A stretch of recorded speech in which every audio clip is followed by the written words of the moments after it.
not been tied up, but I'm maybe prepared to be. It is Midsummerfest after all. Anything is possible. All right, give it up for Jess Godwin! All right, next we're going to introduce you to Kim Fountain. Yes! Okay, y'all already know who Kim is. Kim, previously the executive director of the Pride Center of Vermont's great ice cream and Bernie Sanders, has spent nearly 20 years working in the LGBTQ movement. In her various roles, she's taken to the streets and protest with other queer activists, provided direct services to LGBTQ survivors of violence, and successfully advocated with government agencies for LGBTQ full inclusion, and worked on LGBTQ legislative campaigns, and also, no big deal, has been published in academic journals and community-based reports on LGBT community building and issues of violence. Also, if you're not listening, helped represent LGBTQ concerns on numerous government and community-based task forces and committees. Welcome, Kim Fountain!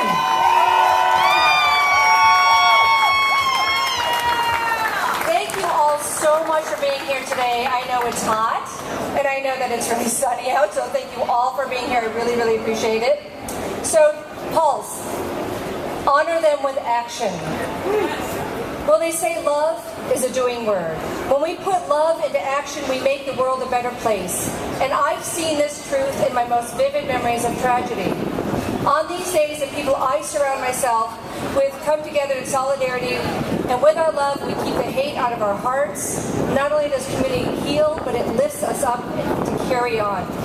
How many of you remember walking into your first gay bar? Right? Do you remember this? Do you remember this, right? I came out in bar culture. I'm almost 50, right? Bars are really important, right? I came out in bar culture. They were my first exposure to LGBTQ community building. Every Sunday night, and I kid you not, that bar served us dinner because they knew that most folks there did not have families the way that we had family at that bar. A significant part of LGBTQ culture was born in these bars. These safe havens from a world that did not want us.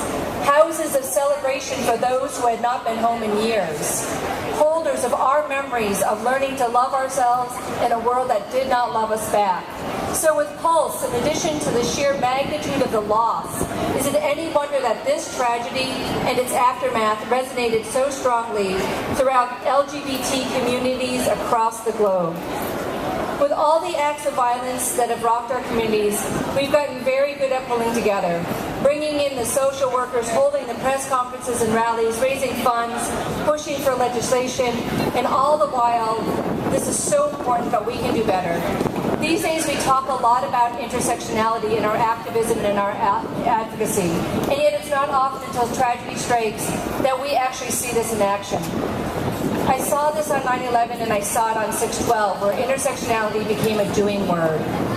5 months after the Pulse tragedy, which targeted LGBTQ folks of color, we had an election that brought into office a president and staff whose policies are elevating the vulnerabilities of our communities, targeting groups and individuals who may believe are on the fringe of the LGBTQ movement, as if state-sanctioned violence against them will go unnoticed and unaddressed by us. They are targeting based on immigration status, race, ethnicity, religion, gender, health status. You know this list can go on. So yes, let us honor the victims of Pulse with action. Let us look to the people around us and ask ourselves who is not here and why. And let us then extend meaningful invitations, whether to dinner, or to partner on your next project, or to have you leverage your connections, or be the recipients of your donation, or show up in solidarity and follow somebody else's lead. Building these connections will make our lives better because it will mean we have decided to learn our lessons well and honor our whole community with action. Thank you so much. And next we have an amazing human being. We have the lovely Brian. Brian, where are you? Oh, there he is. Brian is the CEO of Equality Illinois, which focuses on education in public, media and policymakers on LGBTQ issues. Equality Illinois, which advocates for the adoption of particular policies aimed at marking and making Illinois a more equal and accepting place for the LGBTQ community, and the Equality Illinois Political Action Committee, which endorses and supports political candidates on the state and local levels, will champion a more equitable future for Illinois. And why not? I love Brian. You should love Brian if you don't know him. Look at him. He's lovable. Get up here!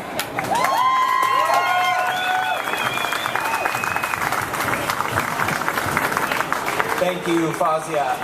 First, can we give another shout out to Kim and the Center on Halstead for all the amazing, amazing work that they do for our community. And the woman working tirelessly today, Fazia, who is my spirit animal. Can we give it up for her as well?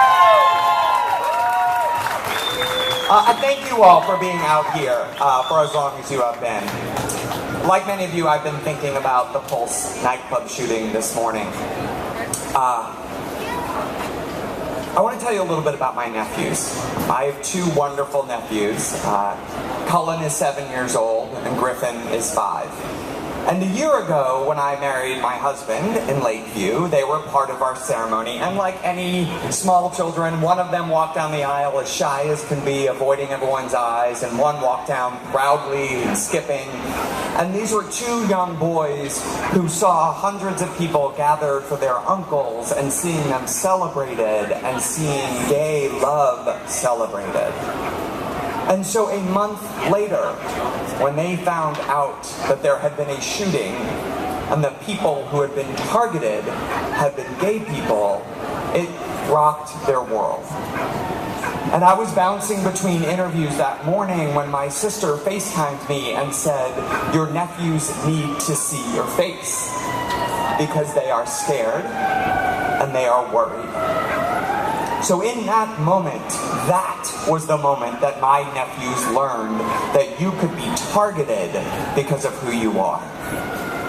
And unfortunately, that lesson comes to our youth every day in this country. Because we have young African-American men who remember the time when they learned that they could be targeted because of their identity.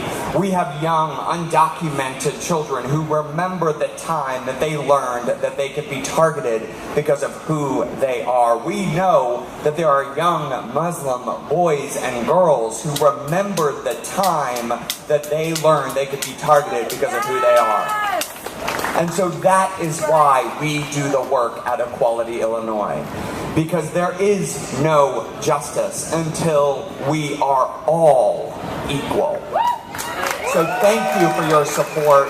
We are only as strong as we are when we are working together with you. And we are incredibly grateful for everything that you do. And if you have a moment, stop by our booth so that you can sign a petition to tell Governor Rauner to support trans equality by signing the Birth Records Bill, HB 1785. Thank you all.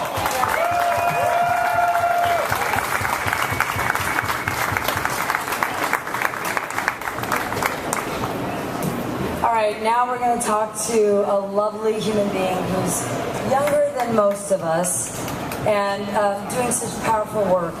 I want to introduce Ava Santos and Ava's Change for Youth. So when we're talking about like the money that you spend at the door to get in here, and by the door I mean walking into Midsummer Fest, any money that you gave to get in here, part of it goes to Ava's Change for Youth, which is such a beautiful organization. Ava Santos Volpe is a 12-year-old living in Chicago, a strong advocate for many causes, including women's rights, peace, homelessness, and LGBTQ rights. You can clap for that. Ava's advocacy work has led to her role as an official Women's March on Washington Youth Ambassador, the daughter of a same-sex couple, Tracy Volpe and Mercedes Santos. Ava was front and center for the battle for marriage equality in Illinois, and she stood alongside her parents at rallies and speeches, and her parents and her family. They were part of the Lambda legal suit pushing for a judicial battle for equality. Welcome, Ava and family!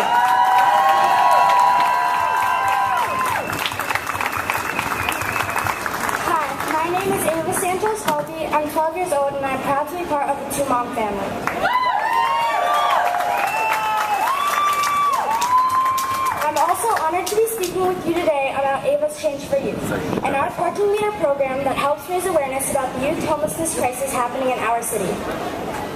3 years ago, I was working on a school leadership project, and I invited Tracy Baim to speak to my class. The work Tracy was doing to support youth in homeless situations inspired me.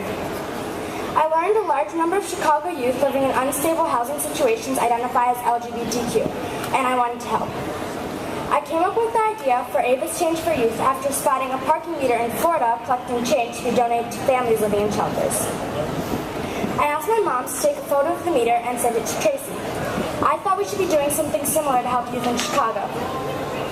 My family and I talked about ways youth could be a part of the meter idea, and we came up with having an artist work with teens to create a personalized meter. Tracy loved the idea and asked me to work with her organization, the Pride Action Tank, to make the program happen.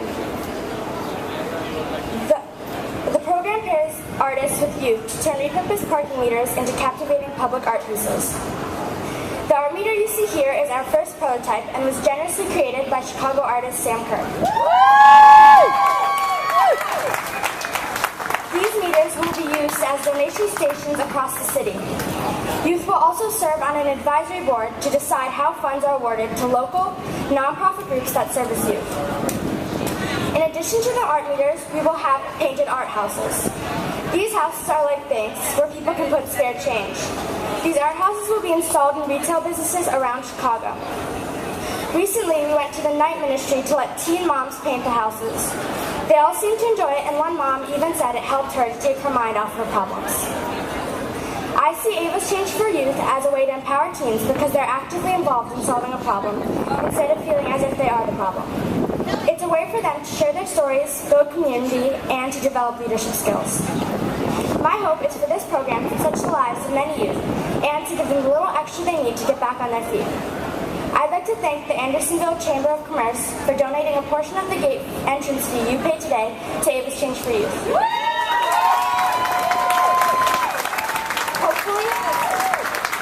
Hopefully you'll see one of these meters on the street someday soon. If you do, please take a moment to donate. You'll be making a change for youth. Thank you.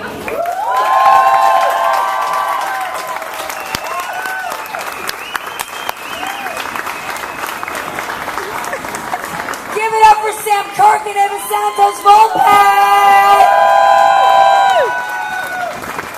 I gotta tell you, I have a little soft spot for all parties involved, including Sam Kirk. So Sam Kirk is like, you're looking at this beautiful meter, right? But like also Sam Kirk's work is featured in my feature film, Signature Move. She's got this piece of art called Lesbian Gothic. Does lesbian gothic sound sexy or what? 'Cause it is! No big deal. Ladies are making out in a bed and the painting is above the bed. Get over it. You want it, go buy it. Here's what I'm gonna do next. We gotta keep moving. Y'all are so lovely that you are here in this heat. Like, right, it's hot. And I love your shirt. Right? Oh, it goes with the pineapple with Tracy Baim. Yes, but yours is not a pineapple. It's like, what is it? What is it? Flamenco beach time. I love you. Let's get married. Our next speaker is somebody that I really would love for you to focus upon. A human being that we all should listen to. Candace Gingrich. Since that, yes, woo for Candace Gingrich! If you are here, I ask you to applaud for Candace. 1, 2, 3, for Candace!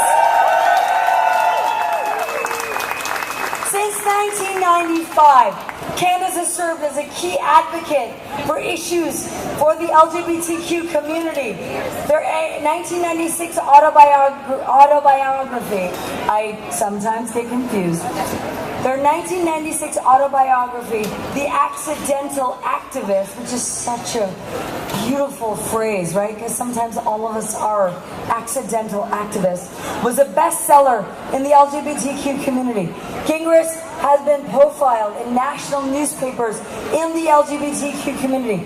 Gingrich has also been profiled in national newspapers and magazines, guest blog at Huffington Post, on Good Morning America, Countdown with Keith Olbermann, who we love, obviously, on Good Morning America, and Rachel Maddow, which, by the way, if I could be Rachel Maddow, that would be like a beautiful spirit animal for me. Also memorably guest starred as the minister on Friends, the television show, in the groundbreaking episode, The One with the Lesbian Wedding. Anyone seen that? You probably have, may not remember, get over it. On behalf of the Human Rights Campaign, Gingrich has crisscrossed the country to promote the importance of coming out, the duty to vote, the power of everyday conversations to change minds. And as HRC's Youth and Campus Engagement Associate Director, Gingrich works to provide tools, facilitate connections, and empower Gen equality to fight for LGBTQ equality on campuses and beyond. Gingrich has also served as the HRC University Internship Program Coordinator, a program that educates, trains, and provides mentorship to nearly 100 students yearly. Please welcome Candace Gingrich!